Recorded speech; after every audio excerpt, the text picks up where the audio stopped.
All right, let's go over our pec flies. So there's three different variations of the pec flies. However, we're just gonna go over all of them in one video just for simplicity's sake. So the first variation is going to be a horizontal pec fly. Think of that as a neutral pec fly. Our arms are about in line with our sternum. We're coming forward, bringing those elbows together, not the hands, the elbows together, and then coming back.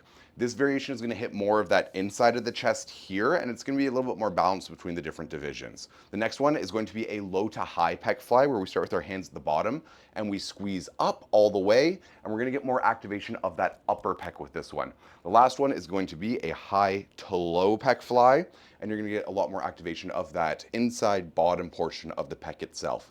So you choose which variation you want to do based upon your ultimate goal, right? Generally speaking, people don't need a lot of bottom pec work. They normally need more upper and mid pec work. So I'm a big fan of doing the neutral as well as the low to high pec flies.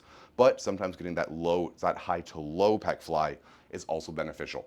As for the actual mechanics of the workout itself, so regardless of what variation we're doing, we always want to keep a little bit of bend in that elbow. This is going to preserve the elbow joint and make sure that we don't have a bunch of tension on it as our arms are completely straightened out. So a little bit of bend at all times as we open up that arm, but we want to avoid bringing those arms in and trying to bear hug with our arms, right? We want to keep those arms in that straight position, relatively straight position.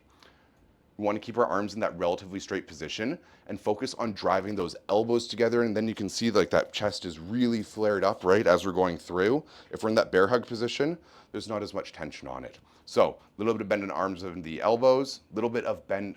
So a little bit of a bend in the arms, driving the elbows together. And lastly, making sure that we're not elevating those shoulders. We want to keep those shoulders in a neutral position. So in the socket, not high, not depressed, neutral position as we go through that range of motion. That way we can actually facilitate growth in the pec and we're not just blowing up our rotator cuff.